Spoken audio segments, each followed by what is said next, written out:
அன்பிற்கினிய ஆசிரியர் பெருமக்கள் அனைவருக்கும் மணிகணேசனின் அன்பான வணக்கங்கள். சரி, இப்ப நம்ம இன்னைக்கு டெட்டு ஜியாகிரபி, அதாவது பேப்பர் 2, அதுல இருக்கக்கூடிய 6லேருந்து 10ஆம் வகுப்பு வரைக்கும் இருக்கக்கூடிய ஜியாகிரபியில இருக்கக்கூடிய ஒரு மிக முக்கியமான ஒரு 50 வினாக்களுக்கு நம்ம இப்ப விடையளிக்க போறோம். சரி, நாட்கள் நெருங்கிக்கிட்டே இருக்கு. நீங்களும் தீவிரமாக உங்களை தயார்படுத்திக்கிட்டு இருக்கீங்கன்னு நம்புறேன். சரி, ரைட்டு. இந்த வீடியோ உங்களுக்கு அந்த விரைவான நேரத்துல உங்களுக்கு இது பயனுடையதாக இருக்குங்கிறது இந்த இடத்துல தெரிவிச்சுக்கிறேன். நம்ம வீடியோ பத்திய ஆக்கப்பூர்வமான கருத்துக்கள் ஏதாவது இருந்தா தகவல் தெரிவிங்க, லைக் பண்ணுங்க, ஷேர் பண்ணுங்க. ஓகே, இப்ப நம்ம கேள்விக்கு போகலாம். முதல் கேள்வி, பிரபஞ்சம் பற்றிய படிப்பு எவ்வாறு அழைக்கப்படுகிறது? எவ்வாறு அழைக்கப்படுகிறது? காஸ்மாலஜி,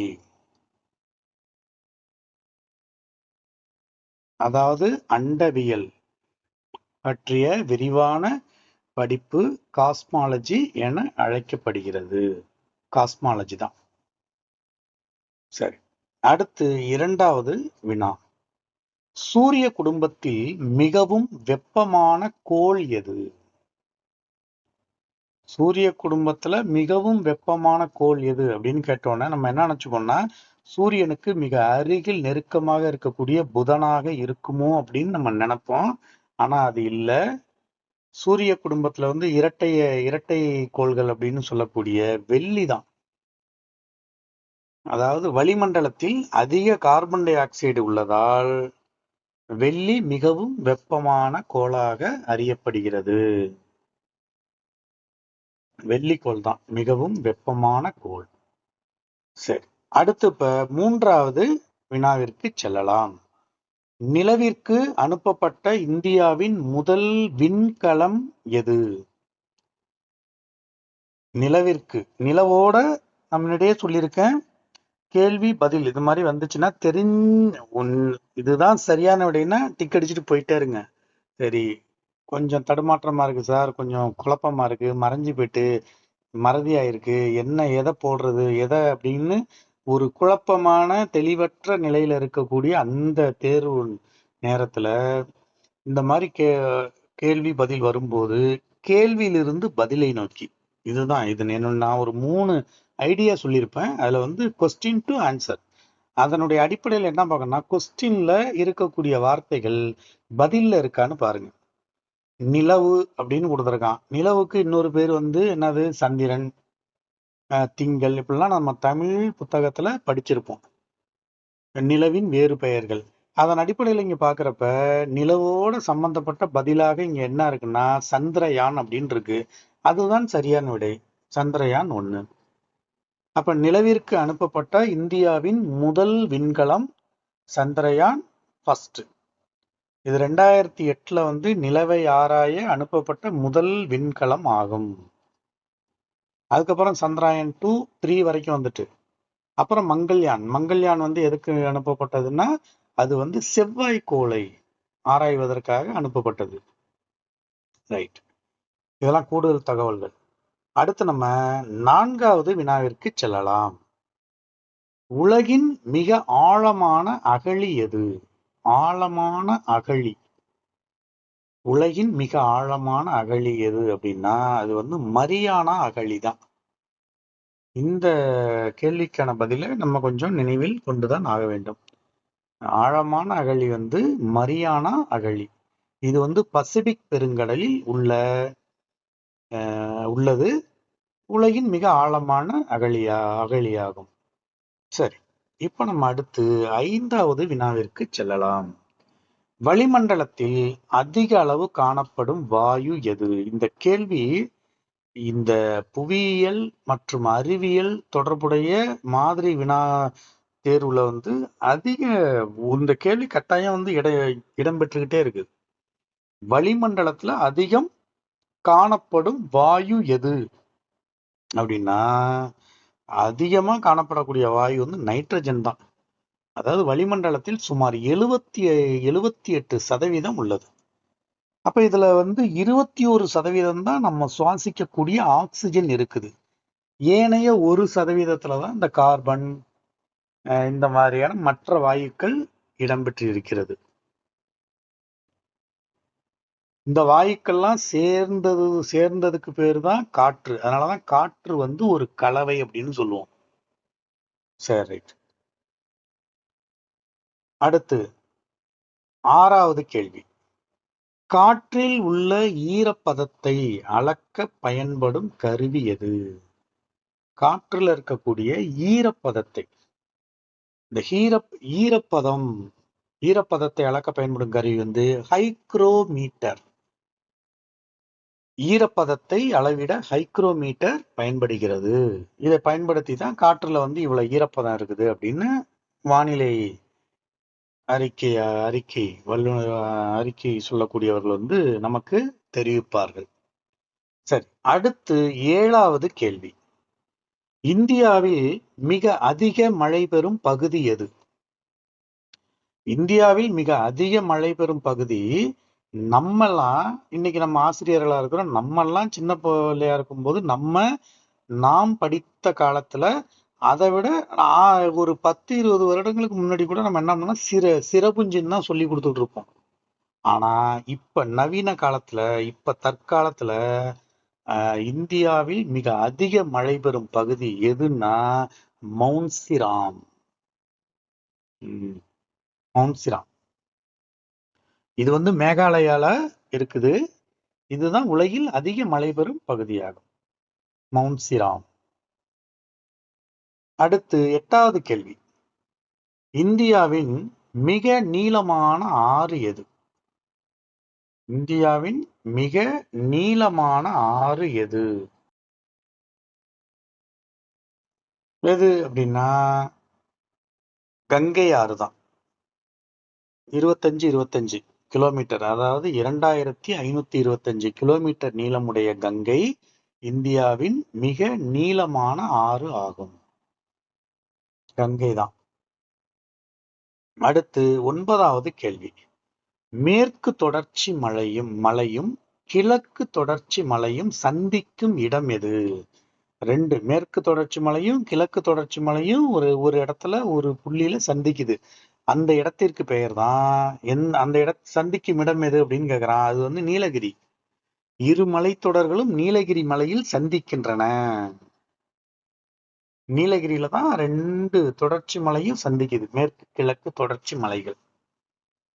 சரி, அடுத்து 10வது கேள்வி. தென்னிந்தியாவின் கங்கை என அழைக்கப்படும் ஆறு எது? தென்னிந்தியாவின் கங்கை என அழைக்கப்படும் ஆறு காவிரி ஆறு தான். புனிதத்தின் அடிப்படையில் காவிரி தென்னிந்தியாவின் கங்கை என்று அழைக்கப்படுகிறது. இதுல விருத்த கங்கா அப்படின்னு ஒரு ஆறு கேள்வி கேட்டாங்கன்னா அது கோதாவரி. விருத்த கங்கா. தென்னிந்தியாவின் கங்கைங்கிறது காவிரி, விருத்த கங்காங்கிறது கோதாவரி. சரி, இப்ப நம்ம அடுத்து 11வது வினாவிற்கு செல்லலாம். பக்ரா நங்கல் அணை எந்த ஆற்றின் குறுக்கே கட்டப்பட்டுள்ளது? பக்ரா நங்கல் அணை எந்த ஆறு அப்படின்னா சட்லஜ். பக்ரா நங்கல் திட்டம் சட்லஜ் ஆற்றின் குறுக்கே அமைந்துள்ளது. அடுத்து 12வது கேள்வி. இந்தியாவின் முதல் தேசிய பூங்கா எது? இந்தியாவின் முதல் தேசிய பூங்கா கார்பெட் தேசிய பூங்கா. இவரை பத்தி தான் நம்ம ஜிம் கார்பெட்னு எங்க படிச்சிருப்போம்? நம்ம 8ஆம் வகுப்பு இங்கிலீஷ்ல ஒரு சப்ளிமெண்டரி ரீடரா இருக்கும். அந்த அந்த இதுல இந்த ஜிம் கார்பெட்டை பத்தி படிச்சிருப்போம். இவருடைய பெயர்ல தான் அதை 1936ஆம் ஆண்டு அது ஹெய்லி பூங்கான்னு தான் இருக்கும். ஹெய்லி தேசிய பூங்கான்னு தான் இருந்துச்சு அந்த பேரு. இவருடைய பேரால அது 1936ல மாற்றப்படுது. அதனால இதுதான் இந்தியாவின் முதல் தேசிய பூங்கா கார்பெட் தேசிய பூங்கா ஜிம் கார்பெட். ஆக்சுவலா அந்த கார்பெட்டுங்கிற ஒரு நபருடைய பெயர் அது. சரி, அடுத்து 13வது கேள்வி. கரிசல் மண் எந்த பயிர் விளைவதற்கு மிகவும் ஏற்றது? கரிசல் மண் அப்படின்னாலே அதுக்கு அது எந்த பயிர் விளைவதற்குனாலே பருத்தி தான். அதுல மாற்றமே இருக்கக்கூடாது. அந்த கரிசல், அதனாலதான் அந்த ஈரோடு, திருப்பூர், கோயம்புத்தூர்லாம் கரிசல் மண் அதிகம் உள்ள பகுதி. அதனாலதான் அங்க பருத்தி விளைச்சலும் அந்த நெசவாலை தொழிலும் அங்கதான் சிறப்பாக நடைபெறுகின்றது. அந்த மண்ணை வச்சுதான் அந்த இடத்துல நடைபெறுது. ஏன் மற்ற இடத்துல இல்லை அப்படின்னு கேள்வி கேட்டா, மற்ற இடத்துல அந்த கரிசல் மண் பரவல் இல்லை, அதிகம் இல்லை. அப்ப கரிசல் மண் ஈரப்பதத்தை தக்க வைக்கும் திறன் கொண்டதால் பருத்திக்கு மிகவும் ஏற்றது. அதனால கரிசல் மண்ணாலே பருத்தி தான். அடுத்து 14வது கேள்வி. இந்தியாவின் மான்செஸ்டர் என அழைக்கப்படுவது எது? முதல்ல அந்த மான்செஸ்டர் அப்படின்னா ஏதோ மான் வந்து செஸ் விளையாடுறது போல இருக்கு அப்படின்னு நினைச்சுக்க கூடாது. மான்செஸ்டர்ங்கிறது இங்கிலாந்துல இருக்கக்கூடிய ஒரு மாபெரும் நகரம். அங்க வந்து நெசவு தொழில், அது சம்பந்தப்பட்ட ஆலைகள் அதிகம் உள்ள ஏரியா. அதனாலதான் அது அந்த அந்த ஏரியா அதை என்ன பண்றாங்கன்னா இந்தியாவின் மான்செஸ்டர். அப்படி இங்கிலாந்துல இருக்கக்கூடிய மான்செஸ்டர் போல இந்தியாவில் அப்படி ஒரு நெசவு தொழில், நெசவாலைகள் அதிகம் இருக்கக்கூடிய அந்த நகரம் எது அப்படின்னு கேக்குறாங்க. அது மும்பை தான். இந்தியாவின் மான்செஸ்டர் மும்பை தான். பருத்தி ஆலைகள் அதிகம் உள்ளதால் மும்பை இந்தியாவின் மான்செஸ்டர் எனப்படுகிறது. சரி, இதே கேள்வி, இந்தியாவின் மான்செஸ்டர்னா மும்பை, தமிழ்நாட்டின் மான்செஸ்டர் அப்படின்னா கோயம்புத்தூர்னு நமக்கு சொல்ல தெரியணும். தமிழ்நாட்டின் மான்செஸ்டர் அப்படின்னா கோயம்புத்தூர். சரி, அடுத்து 15வது கேள்வி. குட்டி ஜப்பான் என்று அழைக்கப்படும் நகரம் எது? குட்டி ஜப்பான் அப்படின்னா, ஜப்பான் வந்து சுறுசுறுப்பா இயங்கக்கூடிய ஒரு நகரம். அந்த வந்து குட்டி ஜப்பான் என்று சொன்னவர் யாருன்னா ஜவஹர்லால் நேரு தான் சொல்றாரு. எந்த நகரத்தை பத்தி இந்தியாவில் எந்த நகரத்தை பார்த்து அவர் சொல்றாருன்னா சிவகாசியை பார்த்து தான் சொல்றாரு. பட்டாசு மற்றும் அச்சு தொழிலால் சிவகாசி குட்டி ஜப்பான் என நேருவால் அழைக்கப்பட்டது. அப்ப வந்து 16வது கேள்வி. அடுத்து, இந்தியாவின் நுழைவாயில் எங்கு அமைந்துள்ளது? இந்தியாவின் நுழைவாயில் அப்படின்னாலே அது மும்பை தான். மும்பை தான் இந்தியாவின் நுழைவாயில், மும்பை. சரி, அதே போல தமிழ்நாட்டின் நுழைவாயில் அப்படின்னு கேட்டா தூத்துக்குடின்னு சொல்ல தெரியணும். நம்ம டக்குன்னு தமிழ்நாட்டினுடைய தலைநகரமா இருக்கக்கூடிய சென்னையை சொல்லிடக்கூடாது. தமிழ்நாட்டின் நுழைவாயில் வந்து தூத்துக்குடி, இந்தியாவின் நுழைவாயில் வந்து மும்பை. அடுத்து 17வது கேள்வி. இந்தியாவில் தென்மேற்கு பருவக்காற்று தொடங்கும் மாதம் எது? இப்பதான் வந்து இந்தியாவில் வந்து தென்மேற்கு பருவக்காற்று தொடர்ந்து வீசுது. இந்த மாதம் தான் இப்ப நடப்பு மாதம் எது? ஜூன் மாசம் தான். இந்த ஜூன் மாசம் தான் தென்மேற்கு பருவக்காற்று வழக்கமாக ஜூன் முதல் வாரத்தில் கேரளாவில் தொடங்குகிறது. அதனாலதான் அந்த கேரளாவை ஒட்டி இருக்கக்கூடிய தமிழ்நாட்டைச் சேர்ந்த அந்த சில பகுதிகள், கோயம்புத்தூர், அந்த திண்டுக்கல், தேனி, இந்த மாவட்டங்கள்லாம், திருநெல்வேலி, இந்த மாவட்டங்கள்லாம் மழை பெறக்கூடிய கனமழை, அதிக மழை பெறக்கூடிய பகுதிகளாக விளங்குகிறது. அப்ப இந்த பக்கம், அதாவது நம்ம தஞ்சாவூர் இந்த சைடு, கடலூர், நாகப்பட்டினம், இந்த பக்கம்லாம் வடகிழக்கு பருவக்காற்றுல தான் மழை பெய்யும். அதுக்கான காலம் இப்ப இல்ல, அது இன்னும் ஒரு 2-3 மாசம் கழிச்சுதான் வடகிழக்கு பருவக்காற்று ஆரம்பிக்கும். அது கிட்டத்தட்ட செப்டம்பர் வாக்குல அது ஆரம்பிக்கும். அப்ப தென்மேற்கு பருவக்காற்று ஜூன் முதல் வாரத்திலேயே தொடங்கிறது. எங்க தொடங்குதுன்னா கேரளாவில தான் தொடங்கும். சரி, 18வது கேள்வி. தமிழ்நாட்டின் மாநில மரம் எது? இது ரொம்ப தெரிந்த கேள்விதான். மாநில மரம் எது?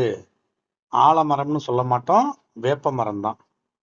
தமிழ்நாட்டின் மாநில மரம் பனைமரம். சாரி சார், டிக்கு நம்ம அடிச்சுட்டோம் கரெக்டா பனை மரத்துலன்னு. ஆனா நம்ம வந்து டங்கு ட்விஸ்ட் ஆயிட்டு. ஓகே, சாரி, பனை மரம் தான். தமிழ்நாட்டின் மாநில மரம் பனை மரம் தான். அடுத்து 19வது கேள்வி. தமிழ்நாட்டில் மாங்குரோவ் சதுப்பு நில காடுகள் அதிகம் காணப்படும் இடம் எது? தமிழ்நாட்டுல வந்து மாங்குரோவ், அதாவது இந்தியாவிலேயே மாங்குரோவ் சதுப்பு நில காடுகள் அதிகம் வந்து இது சுந்தரவன காடுகள்னு சொல்லுவோம். அது எதை ஒட்டி இருக்கு, அந்த மேற்கு வங்கம் அந்த பகுதியில இருக்குது சுந்தரவன காடுகள். அதுதான் சதுப்பு நில காடுகள் அப்படின்னு சொல்லுவோம். இது வந்து தமிழ்நாட்டுல இந்த மாதிரி மாங்குரோவ் காடுகள் அதிகம் காணப்படக்கூடிய இடம் ரெண்டு இருக்கு. ஒன்று, இதுல வந்து அதிகம் காணப்படும் இடம் வந்து பிச்சாவரம் தான். கடலூர் மாவட்டத்தில் உள்ள பிச்சாவரம் உலகின் 2வது பெரிய மாங்குரோவ் காடாகும். அப்ப முதலாவது வந்து சுந்தரவன காடு மேற்கு வங்காளத்துல இருக்குது. இது தவிர சப்போஸ் பிச்சாவரம்லாம் கொடுக்காம வெறும் முத்துப்பேட்டை பகுதியிலையும் இந்த சதுப்பு நில காடுகள் இருக்குது. அலையாத்தி காடுகள் அப்படின்னு சொல்லப்படும் அது. ஓகேவா? சரி, அடுத்து 20வது கேள்விக்கு போகலாம். தமிழ்நாட்டில் அதிக அளவில் காணப்படும் மண் வகை எது? தமிழ்நாட்டில் வந்து அதிக அளவில் காணப்படக்கூடிய மண் வகை, இங்க தமிழ்நாட்டில் காணப்படக்கூடிய மண் வகை 4 கொடுத்துருக்கான். இதுல ஒரு மண் வந்து எது கொடுக்கல, மணல் கொடுக்கல, பாலை மண் அது கொடுக்கல. வண்டல் மண், சரளை மண், செம்மண், கரிசல் மண்லாம் கொடுத்துருக்கான். சரி, தமிழ்நாட்டுல அதிக அளவு காணப்படக்கூடிய மண் எதுன்னு கேட்டா செம்மண்ணு தான். தமிழ்நாட்டில் மொத்த பரப்பளவில் 2/3 பங்கு செம்மண் காணப்படுகிறது. இந்த செம்மண் வந்து ஏன் சிகப்பு கலர்ல இருக்குன்னா அதுல இரும்பு ஆக்சைடு இருக்கு, அதனாலதான் அது வந்து சிகப்பு கலர்ல இருக்கக்கூடியதாக இருக்குது. அதே போல சோலார் சிஸ்டத்துல ஒரு கோள், சிகப்பு கோள் சோல்னு சொல்றோம்ல, எதை, செவ்வாய். அந்த செவ்வாய்க்கோள் ஏன் சிகப்புல இருக்குன்னா அந்த செவ்வாய்க்கோள்ல வந்து அதிக அளவு அதனுடைய பரப்புல வந்து இரும்பு ஆக்சைடு அதிகம் இருக்கு. இரும்பு ஆக்சைடு அதிகமா இருக்குதுனாலே அந்த இடம் வந்து செவந்து இருக்கும். அது கோளா இருந்தா செவ்வாய்ன்னு இருக்குது, இந்த இடத்துல மண்ணா இருக்கிறது அது செம்மண்ணுன்னு சொல்லப்படுது. இதெல்லாம் நம்ம வந்து கொஞ்சம் தெரிஞ்சுக்கணும். ஏன் சிகப்பா இருக்கு அப்படின்னா அந்த மண்ணுல இரும்பு ஆக்சைடு அதிகம் கலந்துருக்குது, அதனாலதான் செம்மண்ணா அது இருக்குது. சரி, அதுதான் தமிழ்நாட்டுல அதிக எங்க பார்த்தாலும் பரவலா காணப்படுது செம்மண். அடுத்து 21வது கேள்வி. தேசிய சணல் வாரியத்தின் தலைமையகம் எங்குள்ளது? அப்ப இந்த சணல் வாரியம், இந்த சணல் உற்பத்தி தொழில் எந்த பக்கம் நடக்குதோ அதிகம் மேற்கு வங்காளத்துல நடக்குது. அங்க வந்து சணல்ங்கிறது இப்ப தமிழ்நாட்டுல வந்து நெல் உற்பத்தி வந்து வேளாண்மை வந்து எப்படி ஒரு முக்கியமான பங்கு வகிக்குதோ அங்க மேற்கு வங்காளத்துல சணல்ங்கிறது முக்கிய பங்கு வகிக்கிறது. ஜூட் அப்படின்னு சொல்லுவாங்க. அந்த சணல் வாரியத்தினுடைய தலைமையகம் அப்ப எங்க அந்த பயிர் அதிகம் விளையுதோ அங்கதான் வச்சிருப்பாங்க. அப்ப மேற்கு வங்காளத்தினுடைய தலைநகரம் எது? கொல்கத்தா. அப்ப அது கொல்கத்தால தான் இருக்குது. நம்ம அதை புரிஞ்சுக்கணும். இந்த மாநிலத்துலன்னா அப்ப அதை ஒட்டிதான் இருக்கும். அப்ப சணல் விளையக்கூடிய இடம் ஒண்ணு, அதுக்கான வாரியம் இன்னொரு இடத்துல இருக்குதுங்கிறது ஒரு எப்படி இருக்காது, ஒரு பொருத்தப்பாடா இருக்காது. அதனாலதான் சணல் வாரியத்தின் தலைமையகம் எங்குள்ளது? கொல்கத்தால இருக்குது. சணல் உற்பத்தியில் மேற்கு வங்கம் தான் முன்னணியில் இருக்குது, அதனாலதான் அது அங்க இருக்குது. ஓகேவா? சரி, 22வது கேள்விக்கு போயிடுவோம். இந்தியாவின் மிக உயர்ந்த சிகரம் எது? இந்தியாவின் மிக உயர்ந்த சிகரம்னால வேக வேகமா நம்ம கையை எவரெஸ்ட நோக்கி போய் டக்குன்னு டிக் அடிக்கும். ஆனா எவரெஸ்ட அப்படி செஞ்சீங்கன்னா தவறு.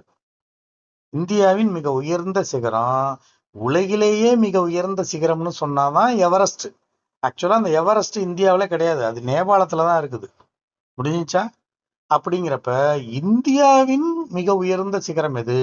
கொஸ்டின் கேட்கறவங்க நம்ம அவசரத்தை, நம்முடைய அந்த சொல்லுவாங்கல்ல அந்த முந்திரி கொட்டை மாதிரி முந்திக்கிட்டுங்கிறது, டக்குன்னு எவரெஸ்ட்னு போய் அடிச்சிடும். உயர்ந்த சிகரம்னு பார்ப்போம், அது உலகின் மிக உயர்ந்த சிகரம்னா எவரெஸ்ட், இந்தியாவின் மிக உயர்ந்த சிகரம். அப்ப எது சார் அப்படின்னு கேட்டா நம்ம அந்த கேள்வியிலேயே விரிவா விளக்கமா இருக்கிறது எது தெரியுது? அதுல ஒரு சின்ன ஒரு ஹிண்ட் கொடுத்துருக்க மாதிரி கொடுத்துருக்கான், K2ன்னு கொடுத்துருக்கான், மத்த எதுக்கும் கொடுக்கல. அப்ப Godwin Austin, K2, Godwin Austin. இது காரகோரம் மலையில் உள்ள K2 சிகரம் இந்தியாவின் உயர்ந்த, இது காரகோரம் மலையில இருக்கக்கூடிய உயர்ந்த சிகரம். இது இந்தியாவுல இருக்குது. இந்த சிகரம் தான் இந்தியாவின் மிக உயர்ந்த சிகரம் என்று அழைக்கப்படுகிறது. அதுல இருக்கக்கூடிய எவரெஸ்ட தவிர மீதி இருக்கிற நந்தாதேவி, கஞ்சன்ஜங்கா எல்லாமே இந்தியாவில தான் இருக்குது. அந்த 3ல காட்வின் ஆஸ்டின் தான் சரியான விடை. அடுத்து 23வது கேள்வி. தீபகற்ப இந்தியாவின் மிக நீளமான ஆறு எது? தீபகற்ப இந்தியாவின் மிக நீளமான ஆறு. தீபகற்ப இந்தியாவின் மிக நீளமான ஆறு கோதாவரி தான். 1465 1465 கிலோமீட்டர் நீளம் கொண்ட கோதாவரி தான் தீபகற்ப இந்தியாவின் மிக நீளமான ஆறு. சரி, அடுத்து 24வது வினா. தாமிரபரணி ஆறு உற்பத்தியாகும் இடம் எது? தாமிரபரணி ஆறு இது திருநெல்வேலி அந்த நெல்லை சீமையை வளம் குளிக்க வைக்கக்கூடிய ஒரு ஆறு இது தாமிரபரணி. இந்த தாமிரபரணி உற்பத்தி ஆகக்கூடிய இடம் எதுன்னு கேட்டா அகத்தியர் வாழ்ந்ததாக சொல்லப்படும் பொதிகை மலைதான். நெல்லை மாவட்டத்தில், நெல்லைங்கிறது திருநெல்வேலி மாவட்டத்தில் உள்ள அகஸ்தியர் மலையில், அந்த அகஸ்தியர் மலைக்கு தான் இன்னொரு பேரு பொதிகை மலை. இந்த பொதிகை மலையிலேருந்து ஒரு பாட்டு வரும். பொதிகை மலை உச்சியிலே கூறப்படும் தென்றல் அப்படின்னு ஒரு பாட்டுலாம் வரும். ஞாபகத்துல வச்சுங்க, அந்த பாட்டை கூட ஞாபகத்துல வச்சுங்க. பொதிகை மலை என்னமோ மலை ஞாபகத்துல வரலையே அப்படின்னு நினைக்க வேண்டியதில்லை. அந்த பொதிகை மலையில தான் தாமிரபரணி உற்பத்தி ஆகிறது. சரி, அடுத்து 25வது வினா. இந்தியாவின் முதல் மக்கள் தொகை கணக்கெடுப்பு நடைபெற்ற ஆண்டு எது? இந்தியாவில் முதல் மக்கள் தொகை கணக்கெடுப்பு நடைபெற்ற ஆண்டு, இங்க இருக்கிற விடையிலேயே ரொம்ப பழமையான ஒரு விடையா எது இருக்குது? 1872. அதுதான். மேயோ பிரபு ஆங்கிலேயர் அவருடைய காலத்துலதான் 1872 தான் இந்தியாவில் முதல் கணக்கெடுப்பு நடத்தப்பட்டது. சமீபத்துல நடந்து முடிந்த மக்கள் தொகை கணக்கெடுப்பு எப்ப 11ல தான் நடந்து முடிஞ்சு. 21ல நடந்திருக்கணும், அது நடக்கல, இன்னும் நடக்கல. நடத்த போவதாக சொல்லப்படுகிறது. 2011 நிக்குது கணக்கெடுப்பு. சரி, அடுத்து 26வது கேள்வி. அந்த அவங்களே கொடுத்துருக்காங்க பாருங்க. தமிழ்நாட்டின் மக்கள் தொகை அடர்த்தி இத சொல்லியிருக்காங்கல்ல. 2011 கணக்கெடுப்பின்படி இந்த மக்கள் தொகை கணக்கெடுப்பு 10 ஆண்டுகளுக்கு ஒரு முறை கட்டாயம் எடுக்கப்பட வேண்டும் என்பது அரசியல் சாசன சட்டத்தின் விதி. இருந்தாலும் ஏதோ ஒண்ணு பண்ணிட்டு இருக்காங்க. அது இப்ப 21ல ஆக்சுவலா எடுத்திருக்கணும். 21, 22லயாவது எடுத்திருக்கணும். இப்ப நம்ம 26க்கும் போயிட்டோம், இன்னும் எடுக்கல. இப்பதான் எடுக்கப்படுறதா இப்படிலாம் சொல்லிட்டு இருக்கிறாங்க. சரி, பார்ப்போம், அதை பத்தி இருக்கட்டும். இப்ப தமிழ்நாட்டின் மக்கள் தொகை அடர்த்தி 2011 கணக்கெடுப்பின்படி எவ்வளவுன்னு கேக்குறாங்க. 555 தான். 555 ஒரு சதுர கிலோமீட்டருக்கு 555 நபர்கள் என்பது தமிழ்நாட்டின் மக்கள் அடர்த்தி. சரி, அடுத்து 27வது கேள்வி. அந்தமான் நிக்கோபார் தீவுகளை பிரிக்கும் கால்வாய் எது? அந்தமான் நிக்கோபார் தீவுகள் 2 தீவுகளுமே இருக்குது. ஒரு பக்கத்துல இருக்குது, எங்க இருக்குன்னா கிழக்கு பக்கத்துல இருக்குது. வங்கக்கடல், வங்காள விரிகுடா அதுல கிடக்குது. இந்த பக்கம் மேற்கு பக்கம் அரபிக்கடல்ல என்ன இருக்குன்னா லட்சத்தீவுகள் இருக்கும். சரி, இந்த அந்தமான் நிக்கோபார் தீவுகள்ல அந்த 2 தீவுகளையும் பிரிக்கக்கூடிய ஒரு கால்வாய் ஒண்ணு இருக்கு. அந்த கால்வாய்க்கு என்ன பேரு அப்படின்னா 10 டிகிரி கால்வாய், 10 டிகிரி கால்வாய் அப்படின்னு சொல்லுவாங்க. அந்தமான் தீவுகளையும் நிக்கோபார் தீவுகளையும் 10 டிகிரி கால்வாய் பிரிக்கிறது. அது 2ஐயும் பிரிக்கக்கூடிய அந்த கால்வாய்க்கு பேரு 10 டிகிரி கால்வாய் அப்படின்னு சொல்றாங்க. சரி, அடுத்து 28வது கேள்வி.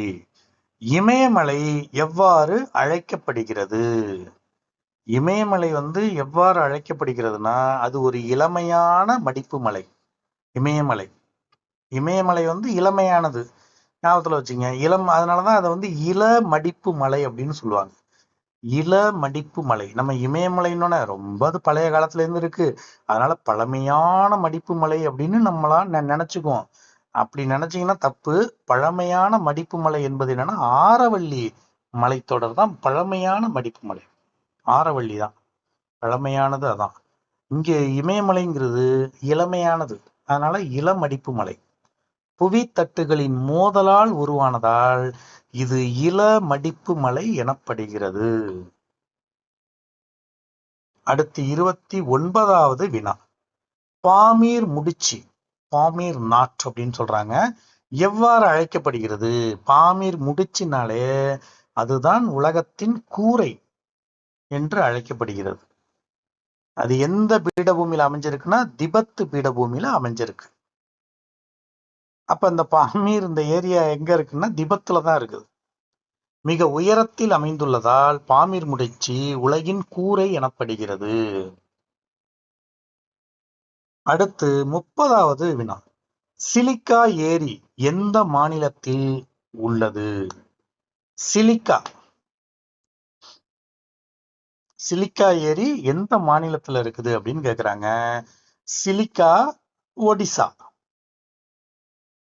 சிலிக்கா ஏரி இந்தியாவின் மிகப்பெரிய உவர்நீர் ஏரியான உவர்னா உப்பு கரிக்கக்கூடிய ஏரியான சிலிக்கா ஒடிசா மாநிலத்தில் உள்ளது. சிலிக்கா ஒடிசா.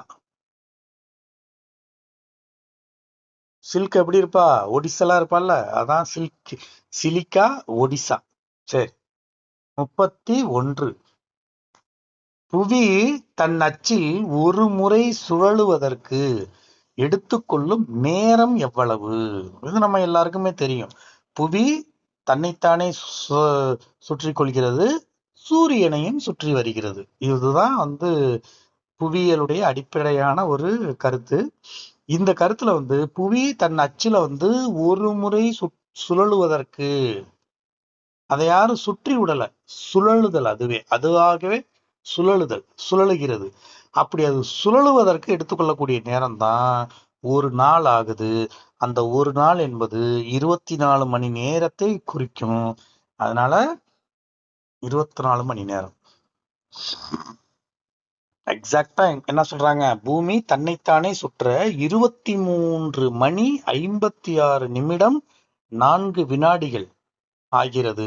எக்ஸாக்டான டைம் தான். சப்போஸ் இப்படி கொடுக்குறாங்க, 24 மணின்னு கொடுக்குறாங்க, 23 மணி 56 நிமிடம் 4 வினாடின்னு தந்தாங்கன்னா நம்ம அதை தான் டிக் அடிக்கணும். டக்குன்னு 24ங்கிறத டிக் அடிச்சிடக்கூடாது. இங்க வேற எது இல்லை. 12 மணி நேரம், ஒரு மாதம், 365 நாட்கள் இப்படிலாம் கொடுத்ததுனால நம்ம 24 மணி நேரம்னு குறிச்சோம். ஆனா அங்க சொல்லக்கூடிய எக்ஸாக்ட் டைம் இருக்கு பாருங்க, அதை சொல்லிட்டாங்கன்னா அந்த எக்ஸாக்ட் டயத்தை தான் நம்ம குறிக்கணும். 23 மணி 56 நிமிடம் 4 வினாடிகள் பூமி தன் அச்சில் ஒரு முறை சுழலுவதற்கு எடுத்துக்கொள்கிறது. அடுத்து 32வது கேள்விக்கு போகலாம். பூமியின் உள்ளமைப்பில் மையப்பகுதி எவ்வாறு அழைக்கப்படுகிறது? இது ஏற்கனவே புவியியல் பகுதியில மாதிரி வினாவிலையும் சொல்லியிருக்கிறேன். இந்த பூமி கோள வடிவமா இருக்குது. கோள வடிவத்துல நம்ம வீட்டுல பயன்படுத்தக்கூடிய அன்றாடம் சமையலுக்கு, உணவிற்கு பயன்படக்கூடிய பொருள் எதுன்னு கேட்டா தேங்காய் தான். அது பூஜையிலேருந்து சமையல் அறை வரைக்கும் எல்லா இடத்துலயும் இருக்குது, பயன்படுத்தப்படுது. அந்த தேங்காயினுடைய அந்த உருவத்தை அப்படியே நினைச்சுங்க. தேங்காய் எப்படி இருக்கும்? அந்த கொண்டையெல்லாம் பிச்சை எடுத்துட்டோம்னா அப்படியே கோள வடிவத்துலதான் இருக்கும், உருண்டையா தான் இருக்கும். ஒரு பந்து போல கோள வடிவம். அதாவது பூமியினுடைய இது ஆரஞ்சு அப்படின்னு சொல்லுவாங்க, ஆரஞ்சு பழ வடிவத்துலன்னு சொல்லுவாங்க. அந்த மாதிரி அந்த தேங்காயினுடைய ஓடு இருக்குல்ல, கொட்டாச்சி, அது மேலோடு. அதுக்கு உள்ள இருக்கிற வெள்ளை பகுதி இருக்குல்ல, அது கவசம். அதுக்கு உள்ளதான் என்ன இருக்கு? அந்த வெள்ளையா இருக்கக்கூடிய நம்ம திருவி போட்டு திங்கக்கூடிய இது இல்லாம இளநீர்னு குடிக்கிறோம்ல, அந்த இளநீர் பகுதி அது எப்படி இருக்கு? லிக்விட் ஸ்டேட்ல இருக்கா? அந்த லிக்விட் ஸ்டேட் தான் கருவம் அப்படின்னு சொல்லப்படுது. ஒரு சாதாரண ஒரு தேங்காய்க்குள்ளேந்து நான் சொல்லிவிட்டேன். அதுல இருக்கிற அப்ப பூமி இப்படி அப்படியே பூமிக்கு எடுத்துட்டு வந்துட்டோம்னா, பூமியினுடைய அந்த ஓடு பகுதி, அந்த மேலோட்டுல தான் நம்ம வாழ்ந்துகிட்டு இருக்கோம். அதுக்கு புவி மேலோடு அப்படின்னு பேரு. அடுத்தது அந்த மேலோட்டுக்கு அடுத்த லேயர் என்ன லேயர்னா கவசம். அதுக்கு அடுத்த லேயர் தான் அப்படியே லிக்விட் ஸ்டேட்ல இருக்கிற கோர், கருவம் அப்படின்னு சொல்றாங்க. இங்க அந்த கருவம் தான் பூமியினுடைய உள்ளமைப்பின் மைய பகுதி. அதுதான் மையப்பகுதி. அப்ப இங்க என்ன கேள்வி கேட்டிருக்காங்கன்னா, பூமியின் உள்ளமைப்பில் மையப்பகுதி எவ்வாறு அழைக்கப்படுகிறது? கருவம். மிக அதிக வெப்பம் கொண்ட புவியின் மையப்பகுதி கருவம் எனப்படும். இந்த கருவம் தான் என்ன ஆகுது, சில நேரங்கள்ல அது வந்து என்ன பண்ணுது, கவசத்தை கவசத்தை வெடிச்சு கவசத்தை பிளந்துகிட்டு பூமியினுடைய மேலோட்ட பிளந்து அது எரிமலை குழம்பா வெளிவருது கவசம். அடுத்து 33வது வினா. பாக் நீர்ச்சந்தி இந்தியாவை எந்த நாட்டில் இருந்து பிரிக்கிறது? பாக் நீர்ச்சந்தி அப்படின்னாலே பாக் ஜலசந்தி அப்படின்னு கூட சில இடத்துல கொடுத்துருப்பாங்க. ஜலம்னாலும் நீருனாலும் ஒரே அர்த்தம் தான், சினானிம்ஸ்ங்கிற மாதிரி தான், சேம் மீனிங் வேர்டு தான். நீருங்கிறது தமிழ் சொல்லு, ஜலங்கிறது வடமொழி சொல்லு. அதனால சில நேரங்கள் என்ன பண்ணா பாக் ஜலசந்தி அப்படின்னு சொல்லுவாங்க. நம்ம நீர் சந்தி தானே படிச்சோம் அப்படின்னு நம்ம வந்து ஐயையோன்னு சொல்லிட்டு அந்த இடத்துல கன்ஃபியூஸ் ஆக வேண்டியதில்லை. நீர் சந்தி ஜலசந்தி எல்லாம் ஒன்றுதான்.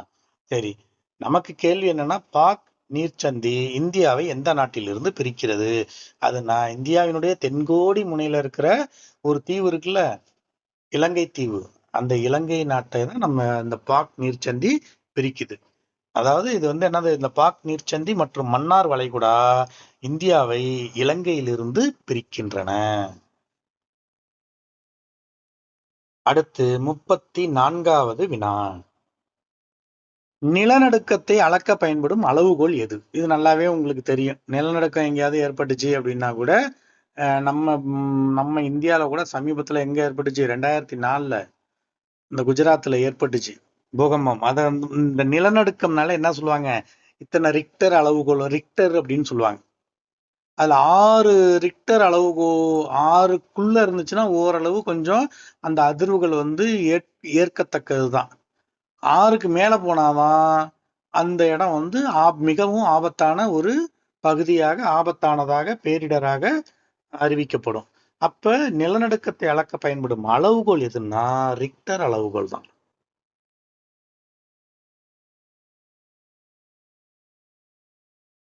ரைட். அடுத்து 35வது கேள்வி. தமிழ்நாட்டின் மிக உயர்ந்த சிகரம் எது? ஏற்கனவே பார்த்தோமா. தமிழ்நாட்டின் மிக உயர்ந்த சிகரம் அப்படின்னு கேட்டாலே அது தமிழ்நாட்டுல இருக்கான்னு பார்க்கணும். அப்படி பார்க்கிறப்ப தமிழ்நாட்டில எது இருக்குன்னா தொட்டபெட்டா இருக்குது, வெள்ளியங்கிரி இருக்குது. முன்னாடியே சொன்னேன், தமிழ்நாடுன்னா நேரா தொட்டபெட்டா ரோட்டு மேல முட்டை பரோட்டா. பாட்டு ஞாபகத்துல வந்தோன்னு தொட்டபெட்டா தான் வா அப்படின்னு சொல்லிட்டு தொட்டு முடிச்சிடணும் அதை. தமிழ்நாட்டின் மிக உயர்ந்த சிகரம் தொட்டபெட்டா தான். நீலகிரி மலையில் உள்ள தொட்டபெட்டா தான் தமிழ்நாட்டின் மிக உயர்ந்த சிகரம். இதுல ஆனைமுடின்னு ஒண்ணு கொடுத்துருக்காங்கல்ல, அதை பத்தி கேட்டுங்க. அது வந்து தென்னிந்தியாவின், இங்க தமிழ்நாட்டின்னு கொடுக்காம தென்னிந்தியாவின் மிக உயர்ந்த சிகரம் எதுன்னு கேட்டா ஆனைமுடி. அது எங்க இருக்குன்னா கேரளா பகுதியில இருக்குது. அதனால நம்ம டக்குன்னு, ஏன்னா நம்ம ஆனைமுடின்னு படிச்சிருப்போம், இந்த தொட்டபெட்டா நம்மளுடைய நினைவுக்கு டக்குன்னு வராது. இந்த எவரெஸ்ட் சொன்னோம்ல, இந்த இது சொன்னோம்ல, எட்வின் கேட்டு இந்தியாவின் மிக உயர்ந்த சிகரம் அப்படின்னு சொன்னோம்ல, அந்த மாதிரி இது. இந்த ஆனைமுடி தான் நம்முடைய கவனத்துல இருக்கும், தொட்டபெட்டா கவனத்துக்கு வராது. நம்ம டக்குன்னு ஆனைமுடின்னு போய் குறிச்சு விடுவோம். அப்படி குறிக்க கூடாது. தென்னிந்தியாவின் மிக உயர்ந்த சிகரம்னா ஆனைமுடி, தமிழ்நாட்டின் மிக உயர்ந்த சிகரம்னா தொட்டபெட்டா. அடுத்து 36வது வினா. மேற்கு நோக்கி பாய்ந்து அரபிக்கடலில் கலக்கும் நதி எது? ரெண்டு ஆறு தாங்க மேற்கு நோக்கி பாயும் இந்தியாவில். மீதி எல்லாம் கிழக்கு நோக்கி தான் பாய்ந்துரும். எல்லா ஆறுகளுமே ரெண்டு ஆறு தான். ரெண்ட நினைவுல வைத்துக் கொள்வது ரொம்ப ரொம்ப ஈஸி. அதுல ஒரு ஆறு இங்க கொடுத்துருக்குறாங்க. இங்க பதில் வந்து நர்மதை, காவிரி, கிருஷ்ணா, மகாநதினு கொடுத்துருக்காங்களா. இதுல காவிரி, கிருஷ்ணா, மகாநதி எல்லாம் மேற்கிலிருந்து உற்பத்தியாகி கிழக்கு நோக்கி போயிடும், வடிஞ்சிரும்.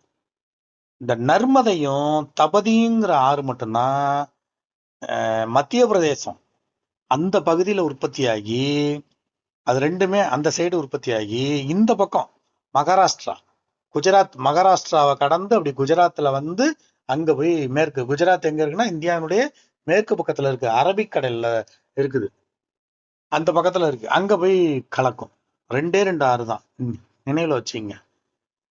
அதனால இங்க மேற்கு நோக்கி பாய்ந்து அரபிக்கடலில் கலக்கும் நதி ஆறு என்பது எவை அப்படின்னு கேட்டா, ஒண்ணு நர்மதை, இன்னொன்னு தபதி. இந்த நர்மதை ஆற்றின் கரையில தான் என்ன வச்சிருக்கிறாங்க, அந்த ரொம்ப நம்ம தமிழ்நாட்டுல திருவள்ளுவருக்கு 133 அடி சிலை வச்சிருக்கோம்ல, அது போல அவர்கள் என்ன பண்றாங்க, குஜராத்தை சேர்ந்த இந்தியாவின் இரும்பு மனிதர் என்று அழைக்கக்கூடிய சர்தார் வல்லபாய் பட்டேலுக்கு அங்க ஒரு மாபெரும் சிலை நிறுவி வச்சிருக்கிறாங்க, இந்தியாவினுடைய ஒருமைப்பாட விளக்கும் வகையில.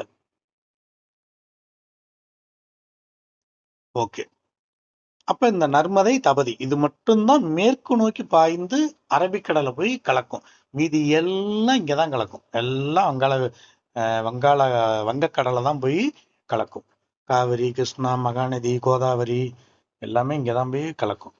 அது மட்டும் இல்லாம அதனுடைய சிற்றாறு துணையாறுகளும் அதனுடைய கிளை நதிகளும் அங்கதான் போய் கலக்கும். ஓகே, அடுத்து 37வது கேள்விக்கு போகலாம்.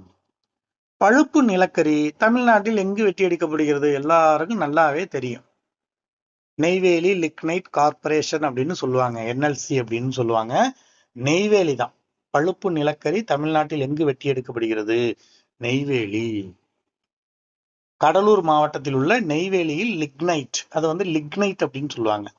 பழுப்பு நிலக்கரி லிக்னைட் தான் வெட்டி எடுக்கப்படுகிறது.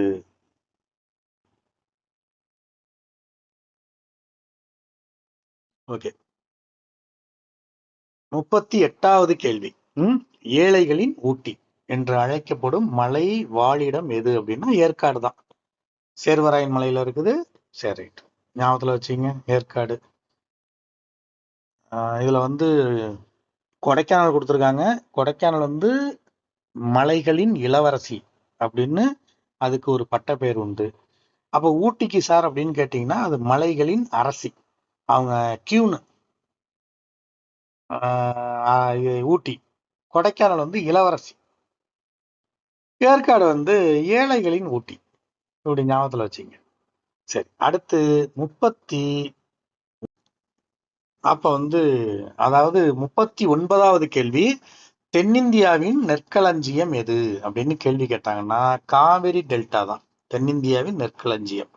தஞ்சாவூர் உள்ளிட்ட காவிரி டெல்டா பகுதி தென்னிந்தியாவின் நெற்களஞ்சியம் என அழைக்கப்படுகிறது. தென்னிந்தியாவின் நெற்களஞ்சியம்னு கேட்டாலும் காவிரி டெல்டா தான். தமிழ்நாட்டின் நெற்களஞ்சியம் அப்படின்னு கேட்டாலும் காவிரி டெல்டா தான். இல்ல ஊர் பேர் தஞ்சாவூர்னு கொடுத்தாங்கன்னா தஞ்சாவூர்னு டிக் அடிக்கணும், அவ்வளவுதாங்க. அடுத்து 40வது கேள்விக்கு போலாமா? வாங்க போவோம். பழவேற்காடு புலிகாட் ஏரி எந்த இரு மாநிலங்களுக்கு இடையே அமைந்துள்ளது? பழவேற்காடு எங்க இருக்கு? சென்னை பகுதி இருக்கு. அதாவது சென்னைக்கும் ஆந்திராவுக்கும் இடையில இருக்குது, 2 பகுதிக்கும். அப்ப இந்த பழவேற்காடு ஏரி எந்த இரு மாநிலங்களுக்கு இடையே அமைந்துள்ளதுன்னா தமிழ்நாடு மற்றும் ஆந்திர பிரதேசம். பழவேற்காடு ஏரி தமிழ்நாடு மற்றும் ஆந்திர எல்லையில் அமைந்துள்ளது. அடுத்து 41வது கேள்வி. இந்தியாவின் கடற்கரையின் மொத்த நீளம் தீவுகளையும் சேர்த்து அப்படின்னு சொல்றான். இந்தியாவின் கடற்கரையின் மொத்த நீளம் என்ன அப்படின்னு கேக்குறான். இது நமக்கு எக்ஸாக்டா தெரிஞ்சிருந்துச்சுன்னா அந்த ஆன்சரை டிக் அடிச்சிருவோம். நம்ம எவ்வளவுதான் படிச்சாலும் எப்படி இருந்தாலும் அதை நினைவுக்கு வைத்திருப்பதுங்கிறது கொஞ்சம் சிரமமான காரியமா தான் இருக்கும். யதார்த்தத்தை சொல்றேன். இப்படிப்பட்ட சூழல்ல நம்ம அங்க இருக்கிற 4 பதில பாருங்க. பாக்குறப்ப ஒரு பதில் மட்டும் என்ன கொடுத்துருக்காங்கன்னா சியை மட்டும் பாருங்க, 7516.6 கிலோமீட்டர்னு கொடுக்குறான். ஏன் மித்ததுக்கெல்லாம் புள்ளி? இப்ப ஏவுக்கு பாருங்க 6100ன்னு கொடுத்துருக்கான். 6100.7 இல்ல 5500.4 இல்ல 8000.9 அப்படின்னு தரல. ஆனா ஒண்ணுக்கு மட்டும் கொடுத்துருக்கான். அப்படின்னா அதுதான் நம்ம கொஞ்சம் யோசிக்க வேண்டிய இடம். அந்த யோசனையை செஞ்சோம்னா கண்டிப்பா உங்களுக்கு சரியான விடை கிடைச்சிரும். அதற்கு ஒரு மதிப்பெண் உங்களுக்கு போனஸாவும் கிடைச்சிரும். அப்ப நம்ம என்ன பண்ணணும்னா இந்த மாதிரி பதில்கள்ல ஒரு ஸ்பெஷலா ஒரு ஆஃபர் மாதிரி, அதை ஹிண்ட் மாதிரி கொடுத்துருந்தாங்கன்னா அதை நம்ம தவிர்த்திடக்கூடாது. அதை தான் நம்ம கவனத்துக்குள்ள கொண்டு வந்துடணும். அப்ப இந்தியாவின் கடற்கரையின் மொத்த நீளம் 7516.6 கிலோமீட்டர். அந்தமான் மற்றும் லட்சத்தீவு உட்பட மொத்த கடற்கரையின் நீளம். அடுத்து 42வது கேள்வி. காற்றின் மூலம் மணல் கடத்தப்பட்டு படிய வைக்கப்படும் குன்றுகள் எவ்வாறு அழைக்கப்படுகின்றன? காற்றின் மூலம் அப்படியே மணல் கடத்தப்பட்டு படிய வைக்கப்படுது. அப்ப இதுக்கு நம்ம வந்து கேள்வியிலிருந்து பதிலை நோக்கி அப்படி எடுத்துக்கலாம். அப்படி பாக்குறப்ப கேள்வியில மணல்னு வருது, பதிலையும் பாருங்க மணல் மேடுகள்னு ஒரு பதில் இருக்கு. அப்புறம் அது ஒரு டைப். இன்னொரு டைப் என்ன சொல்லியிருக்கேன்னா, ஸ்பெஷலா ஏதாவது க்ளூ கொடுத்துருப்பாங்க. மீதி டெல்டாவுக்கோ பனியாறுக்கோ காயல்களுக்கோ எதுவுமே தரல. இந்த மணல் மேடுகளுக்கு மட்டும்தான் கொடுக்குறான். இன்னொன்னு, காற்றின் மூலம் மணல் அப்படிங்கிறப்ப பார்த்தோம்னா பனியாறு காயல்கள் இது வந்து நீர் சம்பந்தப்பட்டது. அப்ப மணல் சம்பந்தப்பட்டது வந்து டெல்டா ஒண்ணு, மணல் மேடுகள் ஒண்ணு, ரெண்டு தான். அப்படிங்கிறப்ப இந்த இடத்துல கேள்வியிலிருந்து பதிலை நோக்கி அப்படிங்கிற அந்த சிஸ்டத்தின்படி பார்த்தோம்னா மணல் மேடுகள். அதே போல அதுல ஒரு ஹிண்டும் கொடுத்துருக்கான், சாண்ட் டியூன்ஸ் அப்படின்னு கொடுத்துருக்கான். இதெல்லாம் வச்சு பாக்குறப்ப மணல் மேடுகள் தான் சரியான விடை. இன்னொன்னு, மணல் கடத்தப்பட்டு அது படிய வச்சப்பட்டு ஒரு குன்று போல காட்சி அளிச்சுச்சுனாலே குன்றுங்கிறது என்னன்னா ஒரு மேடு. லேசா இருந்தா மேடு, கொஞ்சம் அந்த மேடு பெரிய மேடா இருந்தா குன்று. அந்த குன்று ரொம்ப பெரிய 800 மீட்டருக்கு மேல பெருசா இருந்தா அது வந்து மலை. இப்படிதான் அந்த படிய வைக்கப்படும் அந்த மணல், அந்த படிய வைக்கப்படும் அந்த இதோட வந்து பாறைகளை வந்து இப்படிதான் இது பண்ண வகைப்படுத்துறாங்க. ஓகே, சரி. அடுத்து 43வது வினா. சுனாமி என்பது எந்த மொழி சொல்? இந்த வார்த்தையும் அது அடிக்கடி வந்துகிட்டு தான் இருக்கு. சுனாமி சுனாமி இந்த சுனாமி தமிழ்நாட்டுல வந்துச்சு. அது எந்த ஆண்டு? கிட்டத்தட்ட தமிழ்நாட்டினுடைய இந்த பக்கம் அந்த கிழக்கு கடற்கரை ஓர பகுதியில் இருக்கக்கூடிய நாகப்பட்டினம், கடலூர், சென்னை இந்த பகுதியெல்லாம் ரொம்ப கடுமையான சேதம் பண்ணுச்சு. அதுல உயிர் சேதம் அதிகமா இருந்துச்சு. பொருள் சேதத்தை விட உயிர் சேதங்கள் தான் அதிகமா இருந்துச்சு. ஏன்னா இப்படிப்பட்ட ஒரு சுனாமிங்கிற இந்த ஒரு இயற்கை பேரிடரை மக்கள் யாரும் எதிர்கொள்ளல அதுக்கு முன்னாடி. அப்படிங்கிறப்ப ஏதோ ஒண்ணு கடலையில வந்துருது, நமக்கு எல்லாருக்கும் என்னன்னா எல்லாத்தையும் வேடிக்கை பார்ப்பான்னு. அது ஏதோ அலை பெருக்கெடுது பெருசா வந்ததை பார்த்தோன்னே என்ன பண்ணிட்டாங்கன்னா, அது ரொம்ப வேடிக்கை பார்க்க ஆரம்பிச்சோன்னே அதுல வந்து நிறைய என்ன ஆயிட்டு, தன் உயிரை காப்பாற்றி கொள்ள முடியாமல் நிறைய அதுல வந்து பலியானார்கள். சரி ரைட். ஏன்னா இந்த தகவலா தெரிஞ்சுக்கணும். அடுத்தது, ஏன்னா சுனாமின்னா என்னன்னு தெரியாம அது ஏதாவது சுற்றி சுற்றி அடிக்கும் போல இருக்கு அப்படின்னு நினைச்சுட்டு இருக்க கூடாது. நம்ம சுனாமிங்கிறது ஆழி பேரலை, நிலத்தை நோக்கி வரக்கூடிய ஆழி பேரலை தான் சுனாமி. இது கடல்ல இருந்து ஏற்படும். பூமியில நிலத்தில் ஏற்படுவது நிலநடுக்கம், கடலில் ஏற்படுவது சுனாமி. ரெண்டுமே நடுக்கம் தான், ரெண்டுமே அதுதான். இது நிலத்துல ஏற்படும் நிலநடுக்கம். கடல்ல ஏற்படக்கூடிய நிலநடுக்கம் வந்து சுனாமியாக வெளியில வரும்.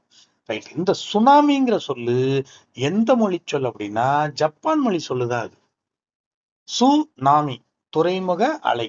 சூங்கிறது துறைமுகம், நாமிங்கிறது அலை அப்படின்னு சொல்லுவாங்க. இது ஜப்பானிய சொல். தமிழ்நாட்டுல, அதை இந்தியாவுல சுனாமி எந்த ஆண்டு வந்தது அப்படிங்கிறத கேள்வியை மட்டும் உங்கள்கிட்ட அந்த ஒரு கேள்வியை நான் வைக்கிறேன். நீங்க அதற்கான பதில கமெண்ட் பகுதியில எனக்கு சொல்லுங்க. நான் உங்கள்கிட்ட இருந்து கத்துக்கிறேன். ஓகே, அடுத்து நம்ம இப்ப 44வது கேள்விக்கு போகலாம். சூரியனில் உள்ள முக்கிய வாயுக்கள் எவை? சூரியன்ல 2 வாயுக்கள் தான் இருக்கு. ஒண்ணு ஹைட்ரஜன் மற்றும் ஹீலியம். இதை மறக்கவே மறக்காதீங்க. சூரியன்ல ஹைட்ரஜன் 71%, ஹீலியம் 26.5% அதிகம் உள்ளன. அடுத்து 45வது கேள்வி. நீலகிரி வரையாடு எந்த தேசிய பூங்காவில் காணப்படுகிறது? நீலகிரியில 2 இது இருக்கு, முதுமலை இருக்கு, முக்குருத்தி இருக்கு. இந்த இடத்துல என்னன்னா முக்குருத்தி. நீலகிரி வரையாடு எந்த தேசிய பூங்காவில் காணப்படுகிறதுனா முக்குருத்தி தேசிய பூங்காவில் காணப்படுகிறது. அங்கதான் இதை வந்து பாதுகாக்கிறாங்க. அடுத்து 46வது கேள்வி. இந்திய திட்ட நேரம் IST எந்த தீர்க்க ரேகையை அடிப்படையாக கொண்டது? இந்திய திட்ட நேரம் எந்த தீர்க்க ரேகையை அடிப்படையாக கொண்டது அப்படின்னா 82 டிகிரி 30 மினிட்ஸ் கிழக்கு ஈஸ்ட். இது இந்த தீர்க்க ரேகை எதன் வழியா போகுது அப்படின்னா அலகாபாத் வழியாக, அலகாபாத்ல இருக்கிற மிர்சாப்பூர் வழியாக செல்கிறது. அங்க மிர்சாப்பூர்ல அந்த தீர்க்க ரேகை செல்லும் போது, அந்த தீர்க்க ரேகை என்பதே கற்பனை கோடுகள் தான். தீர்க்க ரேகையும் அச்சரேகைகளும் கற்பனை கோடுகள் தான். அப்ப அந்த தீர்க்க ரேகை மிர்சாப்பூர்ல போகும்போது எந்த நேரமோ அதுதான் இந்திய திட்ட நேரமாக கொள்ளப்பட்டு வருகிறது, கணக்கில் எடுத்துக்கொள்ளப்பட்டு வருகிறது. ஓகேவா? அப்ப அலகாபாத்ல மிர்சாப்பூர் வழியாக செல்லக்கூடிய 82 டிகிரி 30 மினிட்ஸ் கிழக்கு தீர்க்க. அடுத்து 47வது கேள்வி. உலகின் மிகப்பெரிய டெல்டா எது? உலகின் மிகப்பெரிய டெல்டா என்பது எதுன்னு கேட்டா கங்கை பிரம்மபுத்திர டெல்டா தான். இது சுந்தரவன காடுகள் அடங்கிய இதுவே உலகின் மிகப்பெரிய டெல்டா பகுதியாகும். அடுத்து 48வது கேள்வி. சாத்தனூர் அணை எந்த ஆற்றின் குறுக்கே கட்டப்பட்டுள்ளது? சாத்தனூர் அணை தென்பண்ணை ஆற்றின் குறுக்கே கட்டப்பட்டுள்ளது. தென்பண்ணை எங்க இருக்குது? திருவண்ணாமலை மாவட்டத்தில் தென்பெண்ணை ஆற்றின் குறுக்கே சாத்தனூர் அணை உள்ளது. அடுத்து 49வது கேள்வி. இந்தியாவின் முதல் பருத்தி நெசவாலை எங்கு நிறுவப்பட்டது? இந்தியாவின் மான்செஸ்டர் அப்படின்னு சொல்லக்கூடியது மும்பை. நம்ம மும்பையில தான் வச்சிருப்பாங்கன்னு நினைச்சிடக்கூடாது. இந்தியா, அதாவது ஆங்கிலேய கிழக்கிந்திய கம்பெனி, ஆங்கிலேய அந்த இங்கிலாந்து அந்த அந்த ஆங்கில படையெடுப்பு இதெல்லாம் நடக்குது இல்லை, அப்ப எல்லாமே எங்க அவங்க ஃபர்ஸ்ட் எங்க வராங்கன்னா கொல்கத்தாவுக்கு தான் வர்றாங்க. அதனால நம்ம அந்த ஏரியாவை தான் எடுத்துக்கணும், கவனத்துல இருக்கணும். அதனால இன்னொன்னு பிராக்கெட்லயும் கொடுக்குறாங்க பாருங்க, கொல்கத்தால எந்த இடம்னு கொடுக்குறாங்க, போர்ட் கிளாஸ்டர் அப்படின்னு ஒரு பகுதியை கொடுக்குறாங்க. அப்ப இந்தியாவின் முதல் பருத்தி நெசவாலை எங்கு நிறுவப்பட்டது அப்படின்னா 1818 கல்கத்தா அருகில் போர்ட் கிளாஸ்டர் என்ற பகுதியில் முதல் பருத்தி ஆலை தொடங்கப்பட்டது. ரைட். இந்த மாதிரி தேர்வினுடைய இறுதி கேள்விக்கு வந்துட்டோம். ரைட். தமிழ்நாட்டின் மாநில விலங்கு எது? ரொம்ப எளிதான கேள்விதான். ஏற்கனவே பார்த்தோம் தமிழ்நாட்டின் மாநில மரம் பனை மரம்னு பார்த்தோம். இங்க மாநில விலங்கு அப்படின்னு கேக்குறாங்க, வரையாடு தான். மாநில விலங்கு நீலகிரி முக்குருத்தில பாதுகாக்கப்படுகிற அந்த வரையாடு தான் தமிழ்நாட்டின் மாநில விலங்கு ஆகும். சரி, ரைட். இப்ப நம்ம வெற்றிகரமாக இந்த மாதிரி தேர்வுல 50க்கு 50 மதிப்பெண்கள் பெற்று 100% வெற்றி பெற்றிருக்கிறோம். இதே வெற்றி உங்களுடைய நீங்கள் விரைவில் எழுதவிருக்கும் உங்கள் அந்த ஆசிரியர் தகுதி தேர்விலையும் இந்த வெற்றி, இந்த மதிப்பெண் நிச்சயம் உங்களை தொடரும் என்ற நம்பிக்கையோடு உங்களிடமிருந்து விடைபெறுபவர் உங்கள் மணிகணேசன். நன்றி, வணக்கம்.